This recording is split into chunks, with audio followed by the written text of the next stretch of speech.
मित्रों नमस्कार, मैं हूं अनिल यादव। आपका स्वागत है हमारे यूट्यूब चैनल गुरुजी स्टडी अड्डा में। मित्रों आज हम लोग विलियम वुंट के बारे में विस्तृत रूप से अध्ययन करेंगे, क्योंकि मित्रों यहां से आपके exam BEd semester, DElEd semester, UP TET और सी टेट में कम से कम एक प्रश्न जरूर पूछे जाते हैं। देखिए मित्रों, विलियम वुंट की यदि हम बात करें तो जर्मन भाषा में इन्हें विल्हेम वुंट बुलाया जाता है, और मित्रों हम लोग भारतीय भाषा में इन्हें विलियम वुंट कहते हैं। यदि मित्रों बात करें विलियम वुंट कहाँ के निवासी थे, तो विलियम वुंट जर्मनी के निवासी थे। विलियम वुंट मित्रों चेतनावादी मनोवैज्ञानिक थे और इन्होंने अपना अध्ययन चेतना पर किया है। इसी के बारे में मित्रों हम लोग आगे चलकर अध्ययन करेंगे विस्तृत रूप से। यदि मित्रों हम बात करें संरचनावाद के जनक कौन है, तो विलियम वुंट हैं, और संरचनावाद के जनक इन्हें क्यों कहा गया इसके बारे में हम आपको आगे बताएंगे। देखिए मित्रों इन्होंने क्या कहा है, हमारे प्रत्येक अनुभव का आधार क्या है, चेतना है। यानी कि जो कुछ भी हम लोग अनुभव करते हैं, अनुभव किस अवस्था में करते हैं, चेतना अवस्था में करते हैं। देखिए मित्रों जैसे कि कोई बच्चा हो गया, यह बच्चा क्या कर रहा है, जब यह बच्चा सो जाएगा, यानी कि मानो कि घर में बिस्तर पर सो गया, बिस्तर पर सोने के बाद क्या होगी, इसकी चेतना तो बंद हो जाएगी, यह निद्रा अवस्था में पहुंच जाएगा। और घर के बाहर यानी कि दरवाजे के बाहर, घर के बाहर किससे क्या लड़ाई हुई, क्या मारपीट हुई, कौन आया, कहाँ गया, कुछ पता चलेगा, नहीं पता चलेगा। यानी कि मित्रों अनुभव आप तभी कर सकते हैं जब आप कहाँ पर रहते हैं, जब आप चेतना में रहते हैं। यह कौन कहता है, यह कहते हैं विलियम वुंट। विलियम वुंट महोदय क्या कहते हैं कि कोई भी बच्चा हो या कोई भी व्यक्ति हो, वह अनुभव तब करता है, चीज़ों को देखकर, वस्तुओं को देखकर अनुभव तभी प्राप्त कर सकता है जब वो चेतना अवस्था में होता है। यदि हम मित्रों बात करें चेतना की एक क्या होती है, संरचना होती है। देखिए मित्रों यहाँ पर संरचना लिखा है, या संरचना भी कह सकते हैं। चेतना की एक संरचना होती है। तो मित्रों चेतना की संरचना में तीन भाव आते हैं, तीन पॉइंट आते हैं। पहला आता है संवेदना या प्रत्यक्षीकरण, दूसरा आता है भाव, और तीसरा आती है प्रतिमा। देखिए मित्रों संवेदना, संवेदना किसे कहते हैं। देखिए मित्रों जो संवेदना होती है, किसी भी वस्तु को हम अपने, संवेदना कब हमें अनुभव प्राप्त होती है, संवेदना हमें इंद्रियों के द्वारा प्राप्त होती है, जिसे हम सेंस कहते हैं। देखिए मित्रों संवेदना में आपके 5 प्रकार की इंद्रियां आ जाती हैं, जैसे आँख, कान, नाक, जीभ, त्वचा होती है।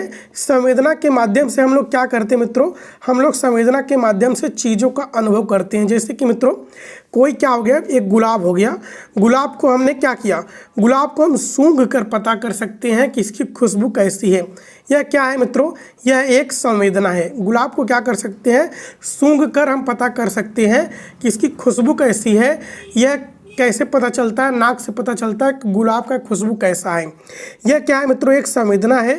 और जबकि मित्रों प्रत्यक्षीकरण और संवेदना में इतना अंतर होता है कि मित्रों संवेदना का पता हम इंद्रियों के द्वारा लगाते हैं, और प्रत्यक्षीकरण का मतलब होता है कि उसे हम सामने से जब देखते हैं तब वस्तुओं का हमें ज्ञान होता है। इसी को प्रत्यक्षीकरण कहते हैं। जैसे कि मित्रों यह गुलाब है, गुलाब को हम क्या कहिए, देख कर पता कर लिए कि गुलाब का फूल है। और मित्रों यदि हम क्या कर लिए, स्पष्टीकरण यदि हम बात करें संवेदना की, तो गुलाब को हम सूंघ कर ही पता कर लिए कि एक गुलाब है। अब मित्रों हमने सूंघ लिया, पता चल गया गुलाब है। अब गुलाब का भाव अगले पॉइंट पर आ जाएगा कि हाँ गुलाब के भाव कैसा था, यानी कि उसका सुगंध अच्छा था कि बुरा था। यह दूसरे पॉइंट पर आ जाएगा कि संवेदना के बाद हमको भाव पता चलता है कि गुलाब के फूल का सुगंध कैसी थी, अच्छी सुगंध थी कि बुरी सुगंध थी, कि कैसा स्मेल था। अब मित्रों उसके बाद क्या आता है, उसके बाद आती है प्रतिमा। तो मित्रों हमने संवेदना भी प्राप्त कर लिया, भाव भी प्राप्त कर लिया, और देखने के बाद हमारे मस्तिष्क में क्या उक्कृत होती है, हमारे मस्तिष्क में एक आकृति बनती है प्रतिमा के, गुलाब इस प्रकार का होता है। यह मित्रों हमें कैसे पता चलता है, यह मित्रों हमें चेतना अवस्था में पता चलता है। और चेतना अवस्था में कैसे पता चलता है, अनुभव के द्वारा पता चलता है। अब मित्रों हम बात करें यदि दूसरी बार, जैसे कि यह तो हो गया एक बार, यदि मित्रों जैसे कि यह घर है और घर में एक बच्चा बंद है। अब यदि मित्रों गली में से कोई गुलाब लेकर एक बार तो गुलाब देख चुका है पहली बार, यदि गली में से कोई एक बार गुलाब लेकर जा रहा होता है, गुलाब लेकर जा रहा है तो उसकी सुगंध इसके पास पहुंचती है, तो इसके मस्तिष्क में तुरंत प्रतिमा बन जाती है, किसकी, तुरंत प्रतिमा बन जाती है गुलाब की कि वह व्यक्ति गुलाब लेके जा रहा है। यह कैसे सोचता है मित्रों? यह चेतना अवस्था में सोचता है और अनुभव के द्वारा सोचता है।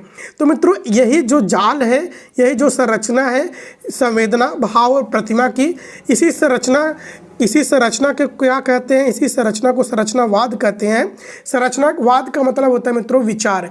संरचनावाद कहते हैं कि विचार कहते हैं। और संरचनावाद में यदि हम बात करें चेतनावादी मनोवैज्ञानिक कौन है, तो चेतनावादी मनोवैज्ञानिक विलियम वुंट है। चलिए मित्रों अब हम बात करते हैं अगले पॉइंट की। तो अगला पॉइंट की बात करें तो मित्रों ध्यान दीजिए, 1879 ईस्वी में जर्मनी के लिपजिंग शहर में मनोविज्ञान की प्रथम प्रयोगशाला विलियम वुंट ने खोली। यदि मित्रों हम बात करें विलियम वुंट ने मनोविज्ञान की प्रथम प्रयोगशाला कब खोली, तो 1879 ईस्वी में खोली। कहाँ खोली? तो जर्मनी में खोली। जर्मनी के किस शहर में खोली? तो लिपजिंग शहर में खोली।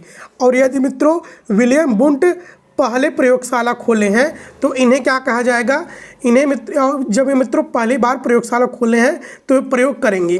जब ये प्रयोग करेंगे तो मित्रों इसीलिए इन्हें प्रयोगात्मक विधि के जनक भी कहा जाता है। किन्हें कहा जाता है? विलियम वुंट को कहा जाता है। अब मित्रों हम बात करते हैं अंतःदर्शन विधि के जनक।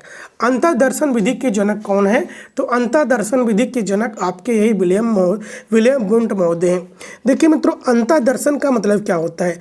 अंतःदर्शन का मतलब होता है कि मित्रों जैसे कि जो चेतना होती है वह चेतना मनुष्य या व्यक्ति के अंदर होती है, अंतर्निहित होती है।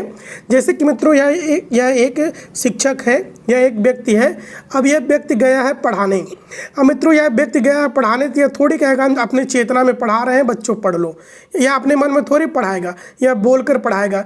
यानी कि मित्रों जो व्यक्ति के मन में या व्यक्ति के चेतना में जो निहित होती है उसी को हम अंतःदर्शन कहते हैं। जैसे कि मित्रों ध्यान दीजिए, गांधी जी ने अपना एक किताब लिखी है, अपनी एक आत्मकथा लिखी है। आत्मकथा क्या लिखी है? माई एक्सपेरिमेंट विथ ट्रूथ, सत्य के लिए मेरा प्रयोग। तो मित्रों जो उन्होंने आत्मकथा लिखी है वह आत्मकथा अपने अंतः मन से लिखी है, खुद के मन से लिखी है। और यदि मित्रों वह सत्य प्रतीत होती है, यानी कि अंतः मन से उन्होंने लिखा है, जो कुछ भी लिखा है वह सत्य लिखा है। तो यह कैसे लिखी है? यह उन्होंने अपनी चेतना अवस्था में लिखी है, चेतना में अनुभव के द्वारा लिखी है। तो इसी को क्या कहते हैं मित्रों? इसी को कहते हैं अंतःदर्शन। यानी कि जब कोई व्यक्ति अनुभव के आधार पर अपनी चेतना के द्वारा कोई कुछ भी कार्य करता है तो उसी को अंतःदर्शन कहते हैं। तो मित्रों यदि वीडियो अच्छा लगा हो तो लाइक कीजिएगा, अपने हर एक ग्रुप में शेयर कीजिएगा। जय हिंद, जय भारत।